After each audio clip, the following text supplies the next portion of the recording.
Em nome do Pai, e do Filho e do Espírito Santo. Amém.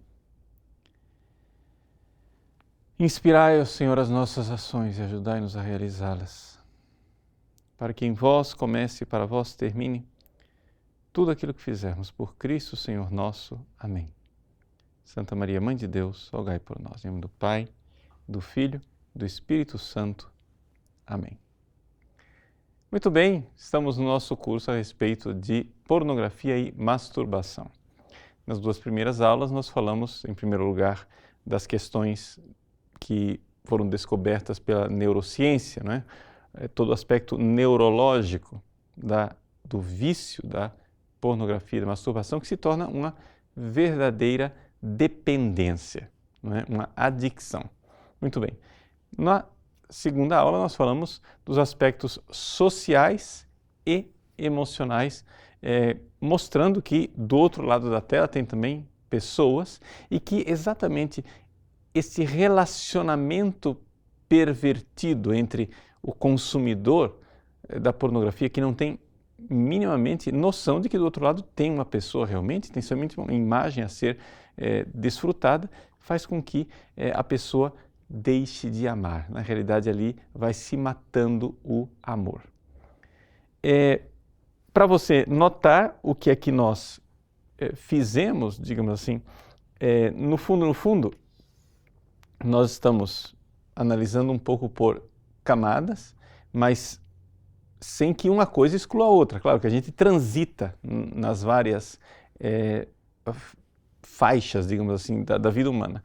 Mas a primeira aula, de alguma forma, nós vimos o homem mais como animal, não é?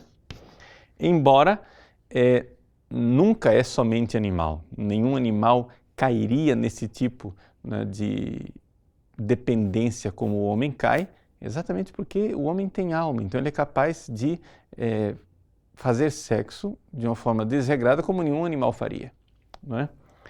Mas, além desse aspecto animal do cérebro, nós temos o aspecto psíquico, não é? Portanto, nós estamos falando do mundo afetivo, digamos assim, que é quase que aquele lugar privilegiado do encontro entre o corpo e a alma, não é? A realidade, então, psíquica.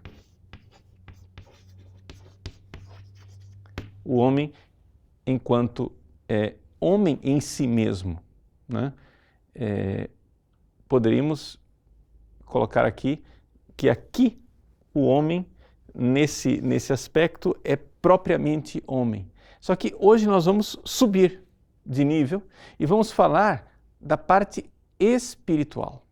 Ou seja, não é simplesmente o animal, não é somente o psíquico, mas para usar a palavra, o pneumatológico, ou seja, aquilo que é a parte onde a graça acontece, onde há o sobrenatural, não é?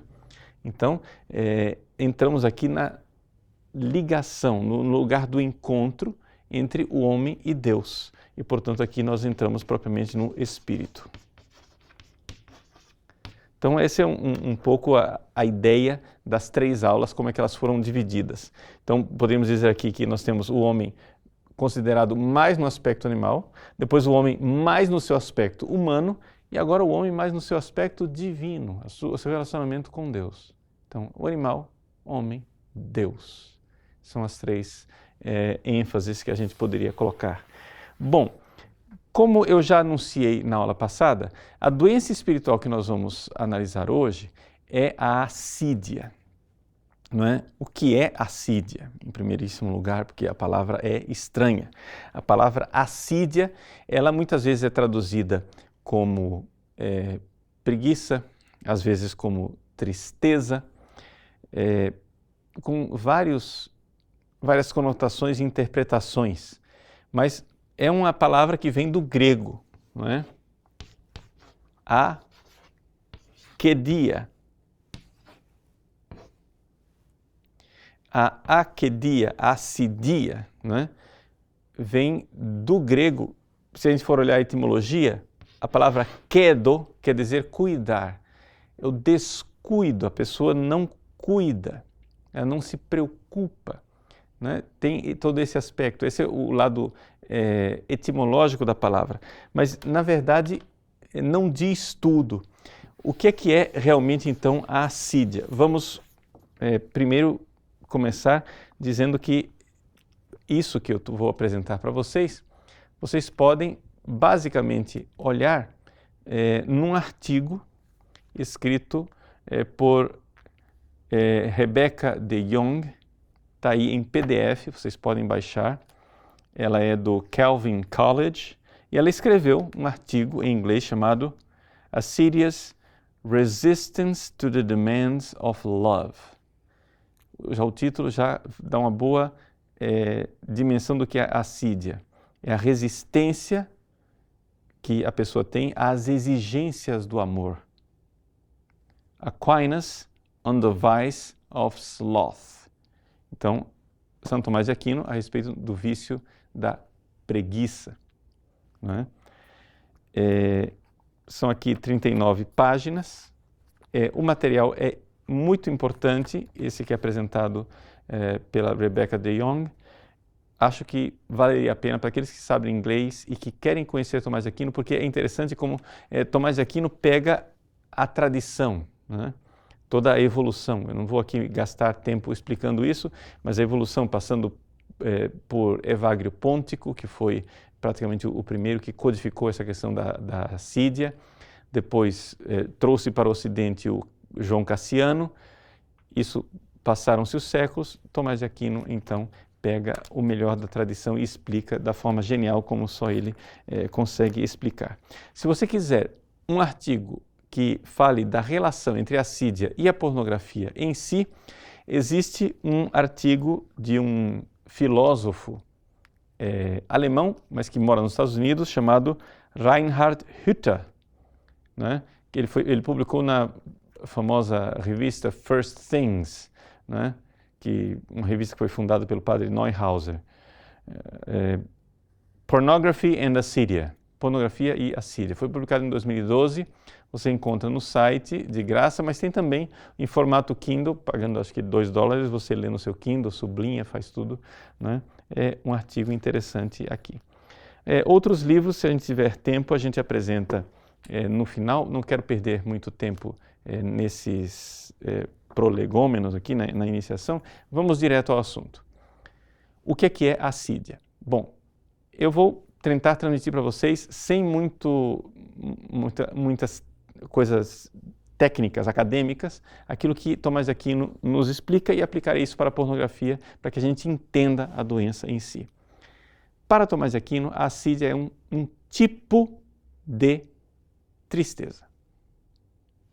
Começamos por aí. Se é um tipo de tristeza, então a gente precisa primeiro entender o que é tristeza.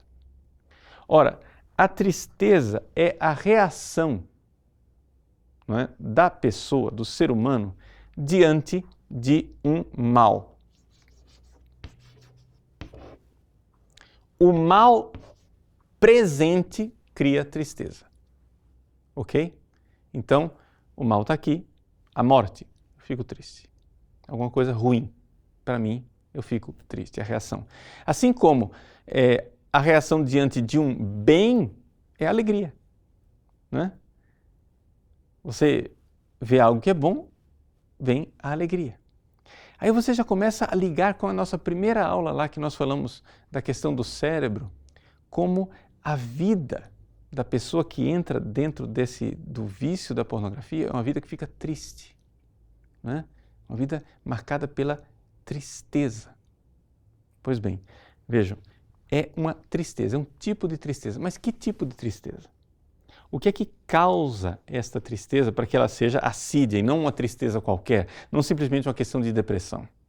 Aqui vem o pulo, ou seja, trata-se de uma tristeza que não é somente a tristeza física, aquela que nós estudamos lá na primeira aula, na primeira e segunda aula, na verdade, nós estudamos uma tristeza neurológica e psicológica. Não, nós estamos aqui falando de uma tristeza espiritual. Esta tristeza espiritual, não é? Ela existe. Por quê? Porque, na realidade, o bem o que Deus quer fazer comigo é interpretado como sendo mal. O projeto de Deus para comigo é interpretado como sendo mal, e é isso que caracteriza a assídia. Ou seja, digamos assim, o que Deus quer fazer comigo, o que é? Ele quer me transformar. Né? Ele quer fazer de mim uma pessoa que ama. Aqui está a coisa, e é aqui que entra o relacionamento claríssimo com a pornografia. Veja só, o ser humano, ele foi feito para amar. E não é um amor qualquer. Não é somente aquele amor que nós analisamos ontem, que mata, que a pornografia mata, o amor humano, o amor da relação entre um homem e uma mulher. Não, é um amor maior. Eu estou falando aqui do amor sobrenatural. Eu estou falando aqui do amor a Deus. O ser humano foi feito para amar a Deus. Não é? O que veio fazer o homem sobre a terra? O que é que você veio fazer aqui nesse mundo? Qual é a sua identidade? Para que é que você veio a esse mundo? Você veio para servir e amar a Deus e com isso conseguir chegar um dia ao amor perfeito no reino dos céus. Em uma palavra nós podemos dizer que o seu projeto é um projeto de santidade, de uma caridade, um amor. Mas como é possível que o homem, este ser humano marcado pelo pecado original, possa amar? Como é possível que ele dê esse pulo para amar a Deus? Isso é possível de uma forma: que Deus venha e transforme. A graça de Deus precisa transformar o homem. Então veja o que é que Deus quer fazer conosco. Deus quer transformar o ser humano. Eu vejo a minha miséria, como eu estou aqui, o meu egoísmo, do jeito que eu estou. Este ser humano egoísta, que termina agindo de forma somente animal, ou seja, lembra-se, ontem nós falamos que o animal ele se contraria, mas ele é contrariado, mas ele não é capaz de se contrariar por amor. Muito bem, esse ser humano egoísta, Deus quer transformá-lo. É uma ação divina. É isso que Deus quer. Deus quer transformar o homem de tal forma que este homem velho morra, seja crucificado, para que daí ressuscite e surja o amor caridade, o amor caritas. Ou seja, um amor que eu seja capaz de verdadeiramente amar Deus e viver para Ele. E isto é a felicidade do ser humano. Essa é a nossa felicidade plena. Ok? Nós somos chamados para isso. Essa é a nossa vocação. O que é a assídia? A assídia é a tristeza do homem diante disto. Eu vejo a minha vocação, vejo que o velho homem deve morrer e isto entristece profundamente a minha alma porque eu interpreto o que Deus quer fazer na minha vida como um mal. Na verdade é um bem, é maravilhoso. É o mistério pascal. Não sei se você está entendendo aqui. É a morte e ressurreição. É a verdadeira vida. É você sair de uma vida velha, de uma vida marcada por tristezas, por misérias. Essa vida cheia de compulsões, cheia de dependências, cheia de tristeza, de raiva, de todos os vícios que deterioram a nossa alma, sair desta miséria. Deus quer tirar você desta miséria e quer convidar você para a experiência extraordinária de amar, mas não somente o amor humano, que já é lindo, mas um amor ainda superior. A graça do Espírito Santo vem, é uma ação divina, ele transforma você e torna você capaz de amar Deus e Deus no próximo, Deus no irmão, de uma forma maravilhosa. Isso que Deus fez nos santos. Essa é a nossa vocação, a vocação para a santidade. O que é a assídia? A tristeza de ver nisto, que é um projeto lindo, maravilhoso, ver nisto um mal. O sujeito que sofre de assídia, ele olha para a santidade e fica triste. Diz, nossa, eu vou ter que renunciar a tudo isso? Aquela cena de Santo Agostinho, não é? Antes da conversão, onde os prazeres que ele vivia, os prazeres sexuais, as imoralidades que ele vivia, iam se apresentando diante dele e dizendo assim: você vai conseguir viver sem mim? Mas como? Nunca mais? Você nunca mais vai poder fazer isso? Mas por quê? Então vem uma profunda tristeza, uma tristeza mortal da pessoa diante da vocação divina. Não é? Isto é a assídia. A assídia é essa tristeza diante da minha vocação e por isso isto gera, não é? Isso tem um duplo efeito. Ou seja, eu sou convidado por Deus a participar do mistério pascal, morrer e ressuscitar, entrar para uma vida nova, o Espírito Santo age em mim, eu sou chamado a amar com um amor superior. E eu o que faço?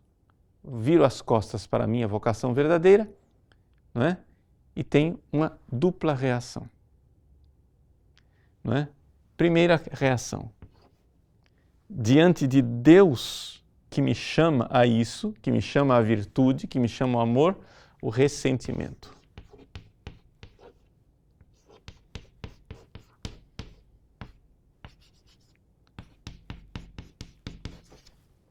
Ressentimento quer dizer o quê? Eu sou uma pessoa que magoado com Deus porque Deus não estraga prazeres, não desmancha prazeres. Essa é a primeira reação. E a segunda reação, uma inquietação, não é? Que, na verdade, é uma espécie de preguiça vocacional. Pode parecer estranho que a palavra preguiça dá uma ideia de quê? De marasmo, de ficar parado. Mas existe uma preguiça ativa. Não sei se...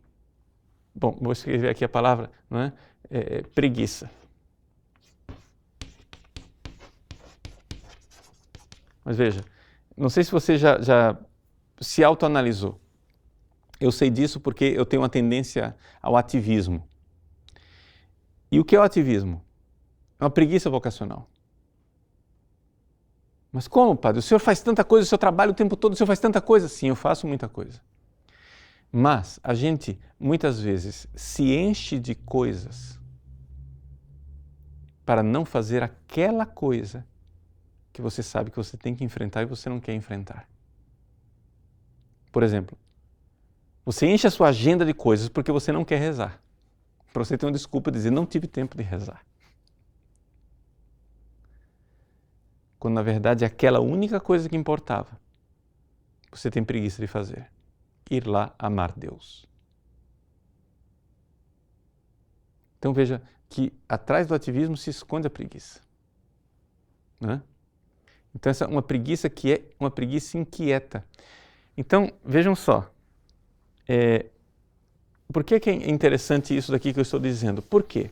Não sei se vocês se lembram, na primeira aula, que eu falei que a dopamina, não é um neurotransmissor que está ligado ao movimento, à busca, né? Ou seja, ele dentro do circuito de recompensa do cérebro, onde Deus nos fez para que a gente sobreviva, a gente tem que buscar comida, tem que buscar bebida, tem que buscar sexo, tem que buscar coisas boas para que promovem vida, não é isso? Então, existe ali uma inquietação, não é? Só que, quando a pessoa entra no vício, não é? Quando a pessoa entra nessa realidade da dependência da pornografia e da masturbação, o que acontece com ela?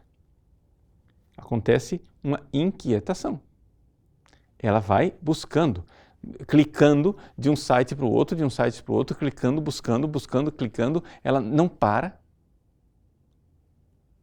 Mas ali se esconde a preguiça vocacional.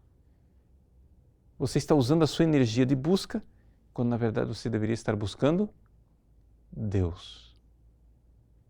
Não é? O verdadeiro bem. o verdadeiro bem. Então, a assídia, ela é isto. Ela é uma preguiça vocacional.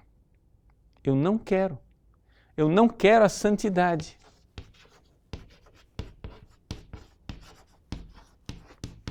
Você vai chegar e dizer assim, eu não quero o bem interior que Deus quer para mim. Deus quer me transformar. Deus quer fazer de mim um homem novo, uma mulher nova. Deus quer que o homem velho morra, conversão verdadeira, purificação para sair daí um homem novo. Eu não quero isso.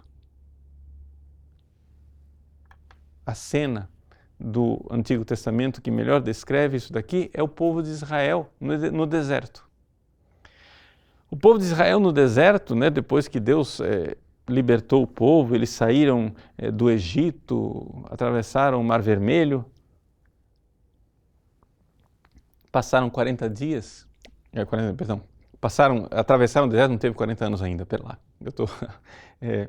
atravessaram o Mar Vermelho, ficaram no deserto, aí eles foram rapidão e chegaram perto da Terra Prometida. Isso bem no início. Quando eles chegaram lá no Jordão, mandaram do outro lado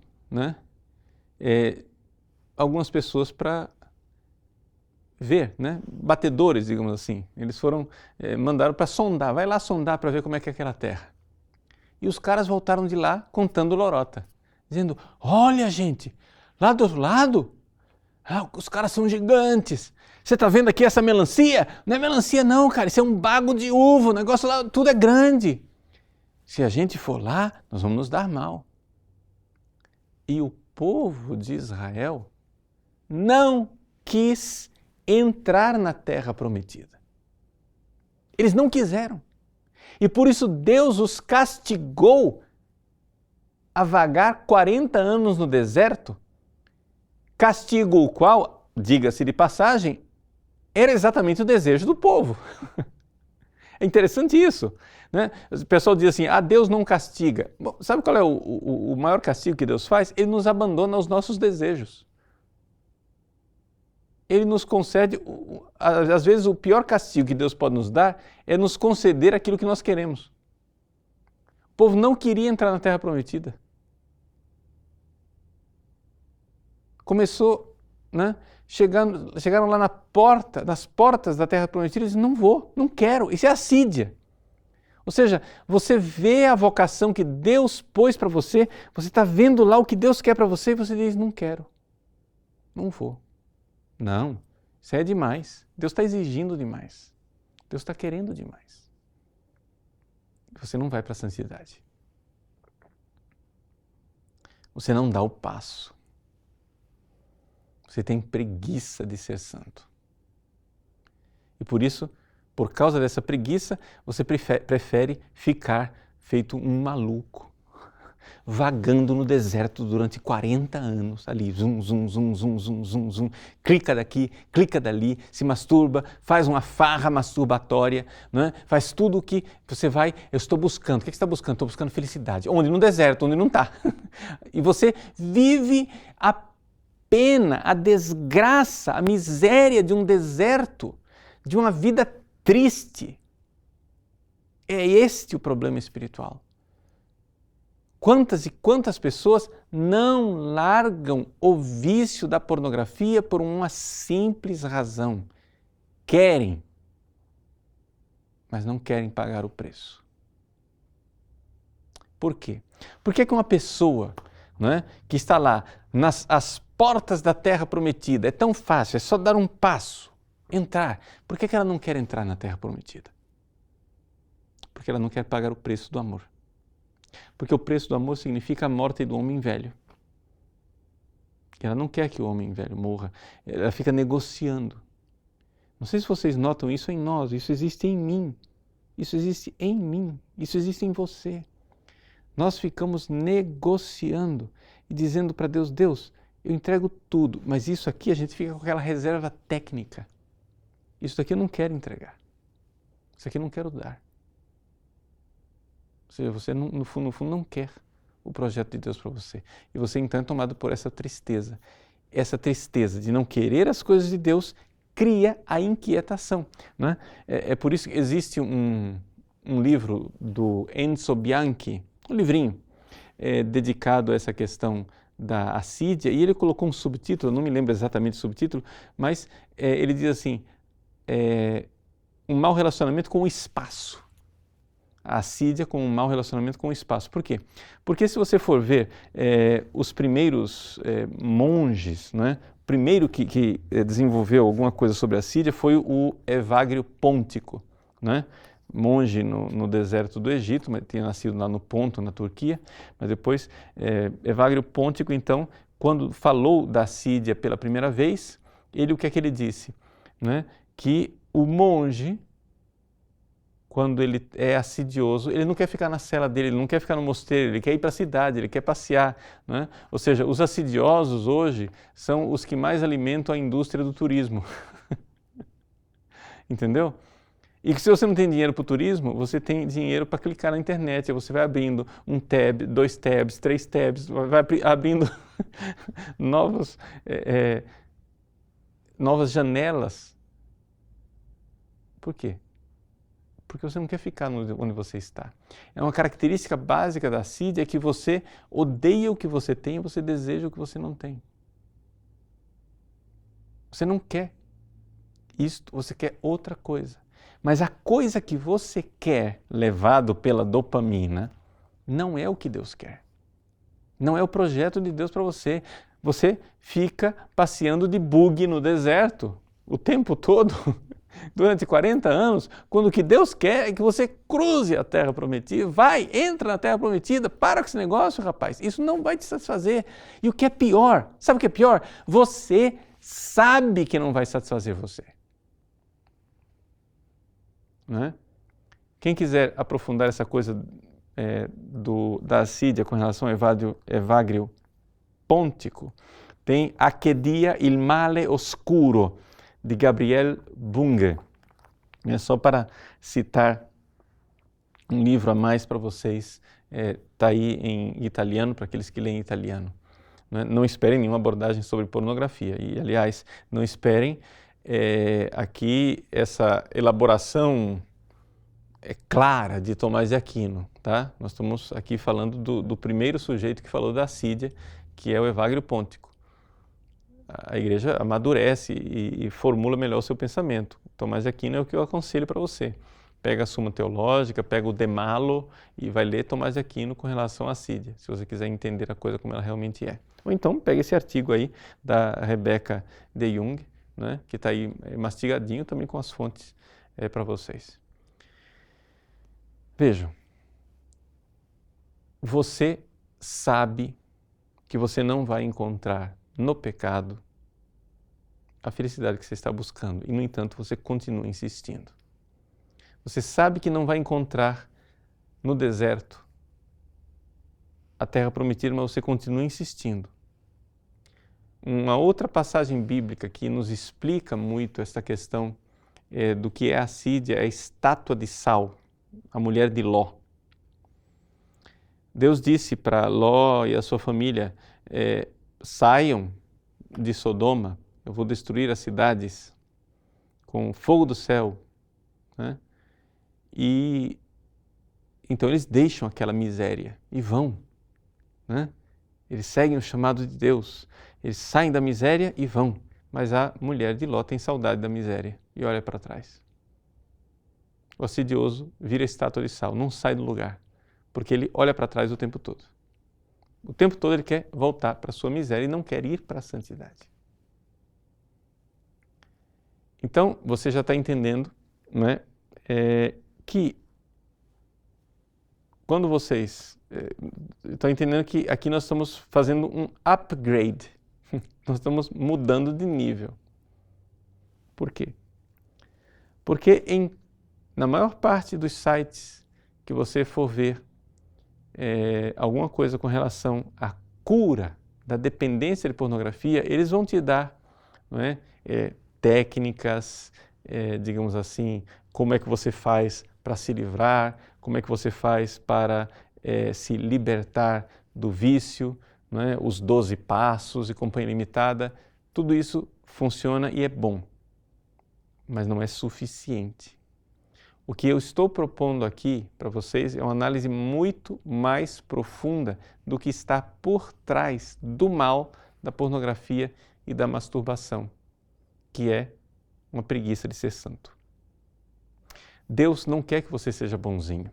A maior parte das pessoas tem dificuldade de vencer esta questão da pornografia e da masturbação. Por quê? Porque essas pessoas querem simplesmente se livrar daquele incômodo, mas não pagar um grande preço. E não abraçar realmente o que Deus quer. Ou seja, as pessoas não querem ser santas. Mas se você verdadeiramente compreende o chamado de Deus, você tem que tomar a sua vida espiritual de assalto. Jesus disse, o reino dos céus é dos violentos. Isso quer dizer o seguinte, que a pessoa que realmente quer seguir um caminho espiritual precisa tomar a sua vida espiritual de assalto. Então ela tem que ter pressa de amar Deus, ela tem que ter pressa de ser santo, mas a maior parte de nós não quer isso. Nós queremos o quê? Nós queremos ser bonzinhos.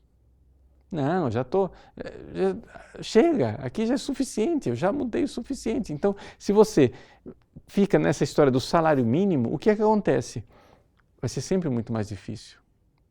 Porque também, quando você larga o vício da pornografia e da masturbação, você vai ter, né, os sintomas da abstinência. Você vai ter os sintomas de quem largou a droga. E você vai ver que o custo-benefício está muito ruim. Ou seja, se continuar a nossa analogia do Egito, né, nós podemos dizer o seguinte, você está lá na escravidão do Egito, está ruim, o faraó está massacrando você, o faraó está te fazendo mal, o faraó só te dá trabalho e cebola para você comer. Aí você vai para o deserto, se libertou. Ah, libertou, ótimo, só que acontece o seguinte, entre a libertação do faraó e a entrada na Terra Prometida, tem um período de deserto, que não precisa ser 40 anos, povo cabeçudo, mas tem que atravessar pelo menos o deserto. Quando a pessoa começa a ver o deserto, ah não, está muito ruim aqui, lá no Egito a gente tinha cebola para comer, aqui não tem nada para comer, aqui nós estamos passando sede, etc e tal. Ou seja, quando você larga a vida de pecado, o que você encontra imediatamente não é a terra prometida, a santidade e a alegria de amar Deus. Quando você larga a vida do pecado, você tem um período de purificação e é esse período de purificação que as pessoas não querem abraçar. Mas você precisa entender a bem-aventurança que diz assim. Vejam, qual é a bem-aventurança que os santos padres, os teólogos escolásticos colocam como sendo a bem-aventurança oposta à assídia. Bem-aventurados os que têm fome e sede de justiça, porque serão saciados. O que quer dizer isso? Justiça aqui é a santidade. Como é que você vai ser justo, como Deus sonha? Se você deixar Deus agir, transformar a sua vida, matar o homem velho, e então você vai ser o homem novo. Então tenha sede disto. Bem-aventurado quem tem sede disto. Você tem que ter a sede da santidade, a sede de amar a Deus. Você tem que chegar e dizer, meu Deus, eu estou cansado de não amar. Olha para a sua miséria diante de um computador, diante da masturbação e diga para Deus, meu Deus, eu estou cansado de usar e ser usado, eu quero começar a amar. Eu quero começar a amar.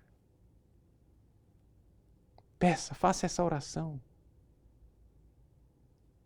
E aí, tome de assalto a vida espiritual. Queira amar Deus verdadeiramente. Queira amar Deus. Então, assim, eu vejo que a maior parte dos diretores espirituais tem dificuldade de ajudar as pessoas a saírem dessa questão da pornografia e da masturbação, porque propõe às pessoas um ideal baixo.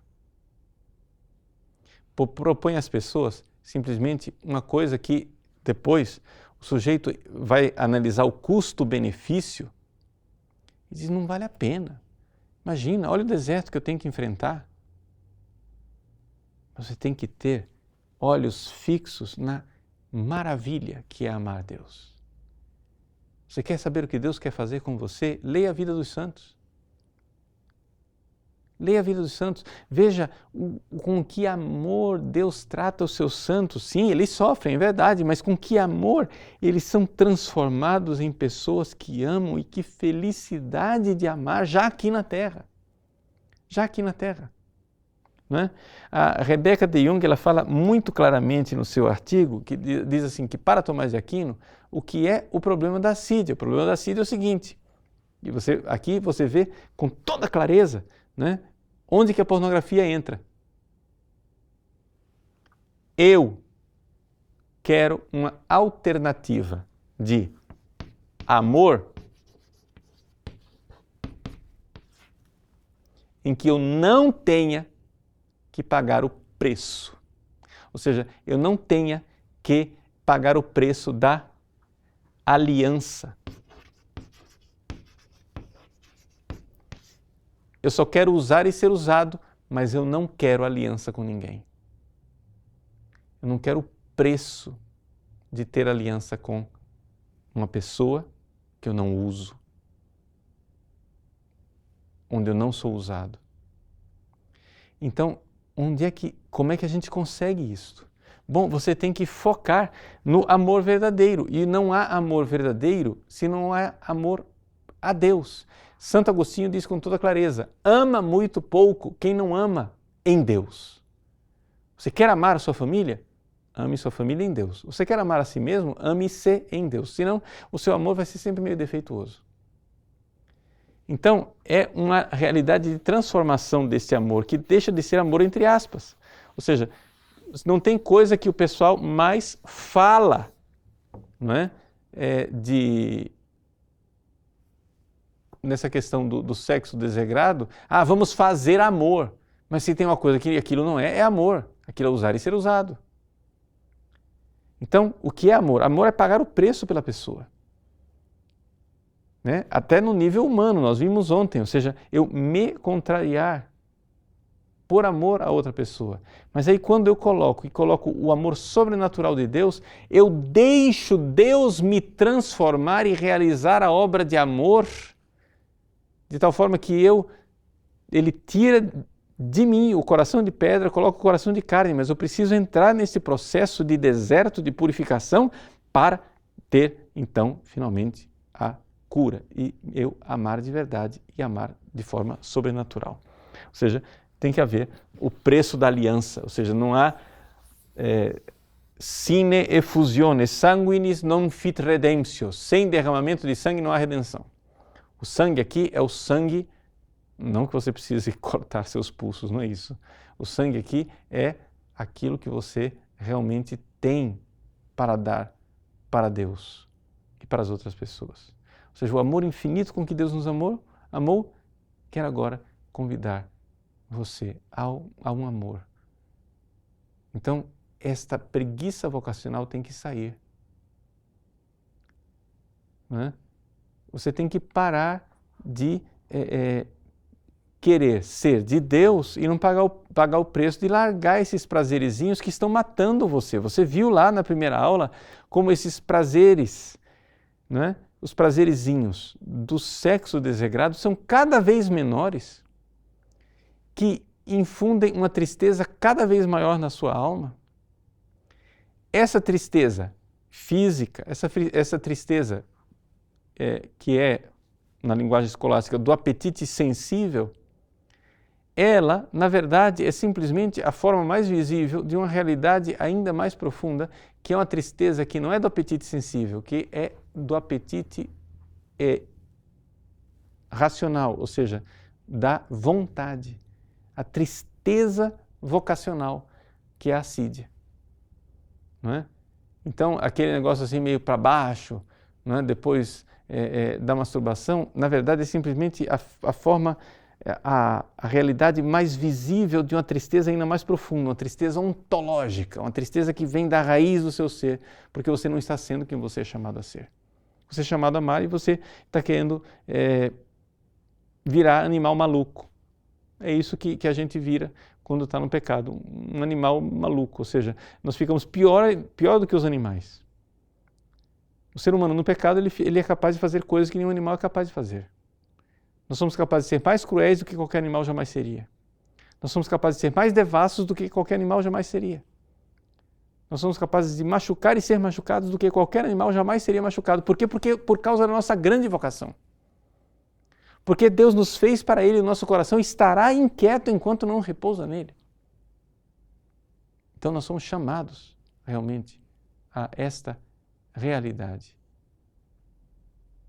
Uma última coisa. Ontem nós falávamos, um dos nossos alunos perguntava, né, a respeito das 3 coisas que estão no mundo, conforme a primeira carta de São João, né, a concupiscência dos olhos, a concupiscência a concupiscência da carne, a concupiscência dos olhos e a soberba da vida. A pornografia é uma mistura dessas 3 coisas, eu dizia ontem. E aqui as coisas ficam mais claras ainda. Por quê? Porque, veja, a concupiscência dos olhos, não é? Todo mundo diz que a pornografia é uma coisa quente, né? Na linguagem, né? Da língua inglesa, quando uma coisa é atraente sexualmente, né? Diz é hot, aquilo lá é quente, mas tem uma coisa, que a pornografia não é hot, quente, ela é fria. Quer dizer, uma frieza gélida. Por quê? Porque não é amor. Não é amor, aquilo lá é a total distância dos seres humanos, é o isolamento, né? É uma coisa gélida, em que não há verdadeiro amor, não há verdadeira entrega. Então o que acontece? A concupiscência da carne, você quer sexo, né? Se aprofunda na concupiscência dos olhos, porque você quer ter as pessoas como objeto agora. E então se transforma depois numa soberba, em que você se recusa a aceitar a vocação divina. A vocação divina. Você acha que você está certo. Deus te chama a santidade, Deus criou você para amar de verdade, mas você não quer pagar o preço. Deus te chama para a terra prometida, mas você quer ficar zanzando no deserto porque está gostoso. E no deserto você só encontra morte e destruição. Então, essa é a realidade da assídia, para vocês verem que não se trata simplesmente de uma questão de luxúria, trata-se de uma tristeza muito mais profunda do que a tristeza que nós vimos neurológica da primeira aula e psicológica da segunda aula. Trata-se de uma tristeza espiritual, porque você começa a ver o projeto de Deus como algo ruim para você. E aí você vira uma estátua de sal, não sai do lugar. Mas Deus nos chama, e nos chama a amar de verdade. Esta é a nossa vocação. E temos que nos livrar desta preguiça, a preguiça vocacional da assídia. Vamos fazer um pequeno intervalo e a gente volta já já para responder as suas perguntas. Muito bem, nós voltamos então para tentar responder algumas perguntas. Então a primeira pergunta é de um homem, ele diz assim, é isso mesmo? Sim. Olá, padre, sou uma pessoa triste e frustrada por todo o tempo perdido com a pornografia. Me ajude. Como posso tratar melhor os meus filhos, pois também não sinto nenhum tipo de alegria em estar com eles? Bom, é um homem que pergunta isso. Veja, o que acontece é o seguinte, de fato, ser homem é um desafio, não é? E ser homem é um esforço. Uma das realidades mais tristes dessa realidade da pornografia é que ela realmente infantiliza as pessoas. Ela infantiliza porque a pessoa fica fechada na sua bolha, etc. e tal. Então, é necessário pedir a Deus mesmo a graça de encontrar alegria na doação. Mas existe sempre essa tristeza. Eu não vou me doar porque vai me fazer mal. Então, se o início da cura, né? Amanhã nós vamos dedicar a aula inteira para a cura passo por passo, não é? Mas o início da cura é o conhecimento da doença. Veja que nós fizemos aqui 3 aulas só analisando e conhecendo. Quando você começa a conhecer o que está acontecendo com você, então você se aproxima da cura. Porque para nós, a cura ela precisa primeiro ser convencimento, eu preciso estar convencido, né? Então, veja só, você é chamado a amar Deus. Procure verdadeiramente meditar a respeito do amor de Deus por você. E o caminho é meditar a paixão de Cristo. O amor de Cristo, medite profundamente o amor de Cristo por você. Veja, encontre-se com este amor. E então você comece a se aproximar da sua mulher e dos seus filhos por amor a Cristo, para responder ao amor dele. E você vai começar a descobrir uma alegria, né? Uma alegria dessa doação, de corresponder, dizer, se aproxime dos seus filhos como você se aproximaria do menino Jesus. Se aproxime da sua esposa como você se aproximaria do Santíssimo Sacramento. Faça isso, faça. Não é? É claro que há outros conselhos para serem dados. Eu poderia dar conselhos simplesmente psicológicos, etc, etc. Mas, veja, aqui já respondendo a próxima pergunta, Frederico, o senhor faz obviamente uma análise espiritual da questão, mas o senhor acha possível curar o vício com tratamento exclusivamente psicológico sem tratar o espírito?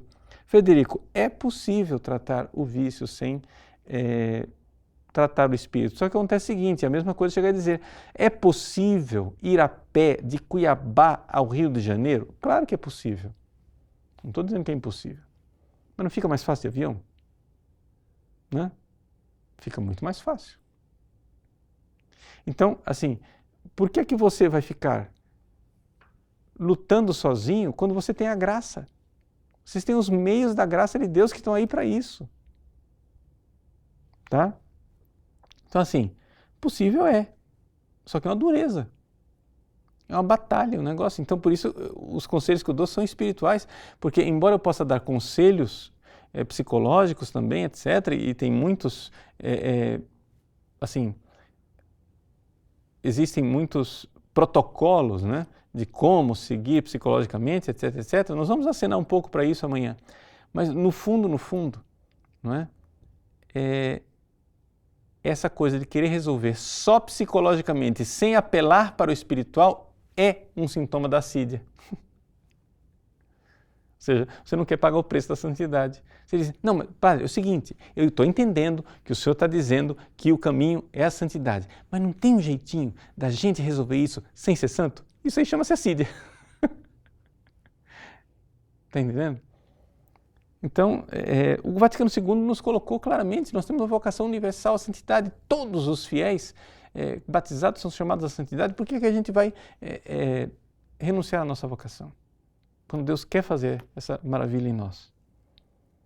Uma mulher, tenho 25 anos, e mais ou menos há 1 ano e pouco terminei um namoro que não era casto e santo. Durante este ano, solteira, buscando viver a castidade, até mesmo sem beijar ninguém. Porém, eu ainda tenho recaídas na masturbação. Claro, sempre me confesso. Mas é pecado grave? Posso comungar no dia seguinte e depois, assim que possível, confessar-me? O ato penitencial absolve esse pecado? Minha filha, eu não lhe aconselho a comungar com este pecado. Tá? Veja, se você for olhar o Catecismo da Igreja Católica, quando ele fala da masturbação, ele fala, o primeiro parágrafo, ele fala da gravidade do pecado da masturbação.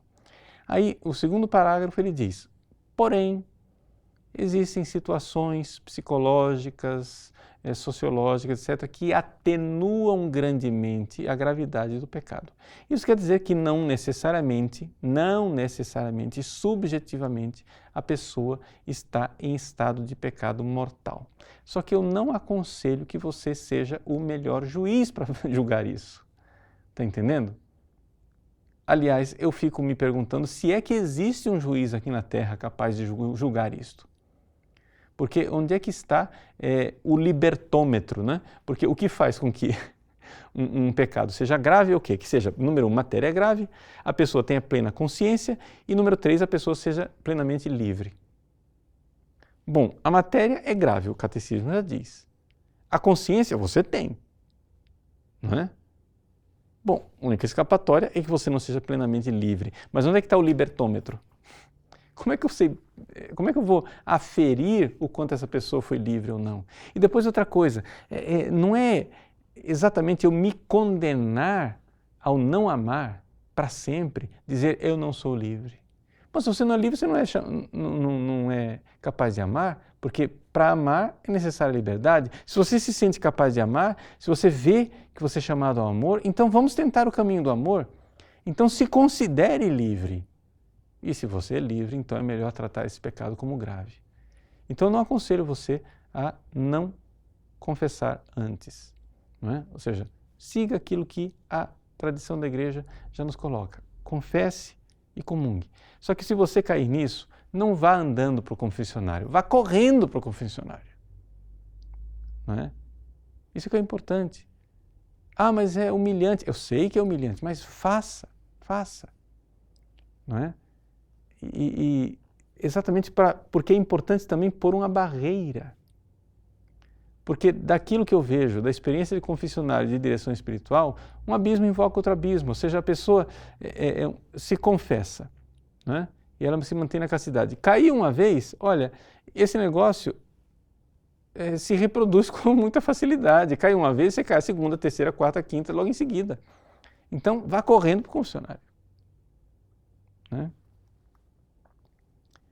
Um homem, tenho 27 anos e cometo desde os 12 o pecado da masturbação a partir de fotos e vídeos de mulheres na internet, apesar de não conter propriamente cenas de sexo. No final do ano retrasado, tive a graça do início da minha conversão à Igreja Católica, muito por conta do seu site. Daí para frente, venho lutando contra esses pecados. Durante os primeiros 3 meses consegui parar, mas depois não resisti e voltei. Nos últimos anos consegui reduzir bastante a frequência, de uma vez por dia para uma vez a, no máximo, 15 dias. No entanto, confesso que a tristeza e certo desespero por não ter uma companheira. Bom, veja, meu irmão, o que acontece é o seguinte, é claro que nós somos muito complexos interiormente e aqui, claro, a sua pergunta ela é bastante detalhada e o que mereceria mesmo aqui era uma direção espiritual. Eu vou lhe dar uma resposta, assim, que acho que será satisfatória enquanto resposta, né? Mas não pretendo aqui responder realmente a tudo aquilo que seria importante para a sua necessidade espiritual, que é o seguinte, em primeiro lugar, o seu relacionamento com as mulheres. Veja, existe na cultura ainda um resquício, uma visão dos homens de que as mulheres são o nosso tudo. Isso é uma coisa que foi criada no final da Idade Média, um pouco naquele romantismo dos trovadores cavalheirescos, etc. e tal. Então a mulher é o nosso farol, é o nosso guia, a nossa estrela, nossa deusa. Isso daí foi acentuado muito mais no romantismo e existe uma certa tendência também, ainda mais da nossa cultura brasileira, é que o brasileiro tende a ser um meio carentão, entendeu? Assim, carente. Eu preciso de alguém que seja o meu apoio. Estou analisando o lado cultural. O que eu diria para você é o seguinte, primeiro, se conscientize da mentira que isto é. Ou seja, é uma mentira, as mulheres não são nossas deusas, elas não são nosso porto seguro, e a carência, na verdade, é uma tendência de olhar a vida meio de costas, ou seja, é como se você quisesse voltar para o útero, não é? Eu quero voltar para aquele aconchego, etc. e tal. Não. Veja, em primeiro lugar, eu diria, assista aquele programa que nós fizemos há anos atrás, o que está acontecendo com os homens. não é? Procura lá no site, masculinidade. E você vai ver lá, esto vir, seja homem. Isso quer dizer o seguinte, olha para frente. Você como homem é chamado a dar a vida. Então não olhe para a mulher como alguém que vai saciar, como se você fosse a mulher para receber. Não, você precisa ir para dar a sua vida. Então existe uma aula de direção espiritual onde eu apresentei para vocês a dificuldade do amor que a maior parte das pessoas tem, que é a seguinte: em primeiro lugar, você tem que partir do amor de Deus.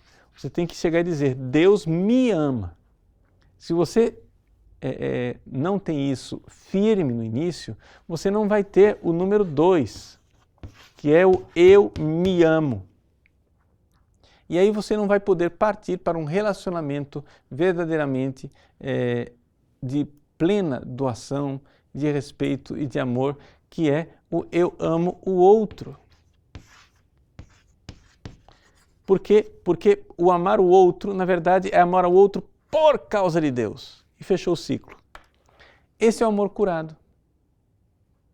Não é? Então tem que partir de Deus. Qual é o amor doente? O amor doente é o amor doente que parte de mim. Ou seja, eu amo, mas aí ninguém me ama de volta e eu fico aqui carente. Então, veja só, o número 1 não é o seu amor. O número 1 é o amor de Deus. E aqui que está a coisa. Então aqui, a partir disso, você pode ser verdadeiramente um homem que dá a vida. E você se entrega pela sua futura esposa, pelos seus filhos, sem olhar para você mesmo. Então veja, a sua alta vocação, a grandeza. Né? Maridos, amai as vossas mulheres como Cristo amou a igreja. Então olhe para o seu relacionamento com as mulheres. Você as ama como Cristo amaria a igreja? Como Cristo entregaria e daria o seu sangue? Não, você ainda não é capaz disso? Claro, não é capaz? Então, muito bem, então partamos do início. Ou seja, veja o grande amor de Cristo por você, um exercício da fé verdadeiro. E aí você então se ame, pare de se automutilar com esse tipo de coisa e diz, não, eu tenho que me entregar, né? E tenho que dar a vida. Por quê? Porque a visão que a gente tem do sexo não é de uma entrega, de uma doação. A visão que as pessoas têm de sexo é daquele sanguessuga carente que diz, nossa, eu preciso, porque se eu não encontrar na mulher a satisfação... Mas, meu irmão, você vai ficar frustrado, mas deixa eu dizer para você, isso não existe. Isso não existe. Né? Alguém que é casado e bem casado, assistindo essa nossa aula, está dizendo assim, e pronto, já se vê que o padre não é casado, ele não tem ideia do que é a maravilha de ser casado. Sim, meu irmão, não estou dizendo que não tem algo de bom nisso. O que eu estou dizendo é que a sua verdadeira busca, a sua verdadeira realização interior não é a sua mulher. Que ela seja uma boa companheira, que ela seja alguém que você ama e ama assim, eternamente, não tenho dúvida. E vai amar muito mais se amá-la em Deus, em Deus. Mas não se fizer dela Deus. E aqui que está um pouco aquilo que eu vejo na sua verbalização a respeito desse relacionamento. Então, assim, não desanime, não desanime. Você foi feito para amar. E deixe Deus realizar a obra. Persevere. Caiu, levanta. Caiu 1000 vezes, levanta 1001. Mas não se contente em não amar. Não se contente em usar e ser usado. Rafael. Como conseguir a sublimação da libido sexual? Veja, Rafael, o que acontece é exatamente isso. O que é, vamos entender a palavra sublimação, né? A palavra sublimação, ela foi usada por Freud de forma negativa e depois costumou-se usá-la de forma positiva no âmbito religioso católico. Mas, na verdade, nós temos que cuidar um pouco com essa palavra sublimação, porque para Freud a sublimação era uma solução inadequada. Né? Então, nós estamos falando aqui de uma solução adequada. O que eu diria é o seguinte, melhor do que essa linguagem de sublimação, não é? Eu acho que vocês já ouviram falar do padre Amedeo Centini, não é? O padre Amedeo Centini é um ótimo, excelente psicólogo que conseguiu colocar na linguagem psicológica moderna e através dos estudos psicológicos dele, não é? Seguindo a escola de grandes psicólogos católicos também, aquilo que, no fundo, é um patrimônio da Igreja já desde a época dos Santos Padres. Ou seja, que é a realidade de que as nossas paixões, vamos usar a linguagem, eu vou usar aqui a linguagem não do Amedeo Centini, vou usar a linguagem escolástica, mas para você entender que ele faz isso na psicologia. As nossas paixões, quando eu falo paixões, você entende o que? Energias que são nem positivas nem negativas, não é bom nem mal, a paixão ela é neutra, não é? As nossas paixões, elas podem ser negativas e por isso criam o que a gente chama essas doenças espirituais que nós estamos analisando. Portanto, a energia sexual, ela no fundo ela é neutra, não é? Mas porque nós temos o pecado original, temos os nossos pecados e tal, essas pulsões interiores, elas ficam meio loucas, desordenadas, não é? Usando a linguagem do Amedeo Centini, elas ficam inconsistentes. Inconsistente quer dizer o seguinte, eu tenho, né, como homem, usando a linguagem escolástica, o homem prudente tem uma finalidade, não é? A minha finalidade é a santidade, esse amor a Deus, etc. O que acontece é que essas paixões ficam desorientadas, elas estão indo para outro lugar, elas estão inconsistentes, elas não estão indo para o projeto. Então, é necessário não castrar estas energias, mas colocá-las, né, na direção daquilo que é o projeto, de forma consistente. Como é que a gente faz isso? Bom, o melhor caminho é a santidade. E o que é a santidade? É você amar a Deus. Então, assim, você precisa realmente pegar tudo aquilo que é o sexo que está profanado e o sexo tem que voltar a ser sagrado. Não é? O sexo tem que voltar a ser o lugar da família, o lugar da vida, o santuário da vida. O ventre da mulher é o santuário da vida, ali acontece um milagre. Não é? E aí, para fazer tudo isso, e você entender esse milagre da vida, essa beleza que é querida por Deus, para que tudo isso vá sendo dirigido, eu aconselho você, não é, a acessar o nosso curso de Teologia do Corpo, de São João Paulo II. Nós fizemos aqui no site um curso de Teologia do Corpo, onde ensina, digamos, nessa abordagem de João Paulo II, como é que a gente faz para reler toda a realidade do sexo nesta sintonia daquilo que é o projeto de Deus para nós. A abordagem personalista de João Paulo II ajuda muito nisso daqui e eu aconselharia como sendo um caminho bastante claro. As pessoas às vezes querem soluções mágicas, mas as soluções não são mágicas.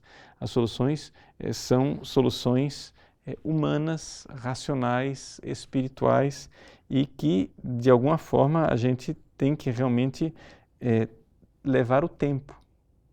Levar o tempo.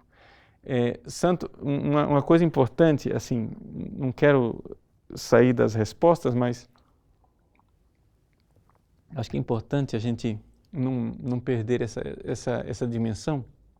Santo Tomás de Aquino, quando ele analisa a questão da assídia, numa das questões lá, quando ele está na Suma Teológica falando dos anjos, ele se pergunta assim, quais são os pecados capitais que os anjos têm, ou seja, os demônios, né? Ele se pergunta, será que os demônios têm assídia? E ele responde, não, os demônios não sofrem de assídia. E a pergunta por quê? Porque a assídia é uma doença carnal ligada ao corpo? Não. A assídia é uma doença espiritual. Só que acontece que dentro daquilo que é a psicologia, digamos assim, a natureza dos anjos, os anjos não têm aquilo que nós temos, que é o tempo.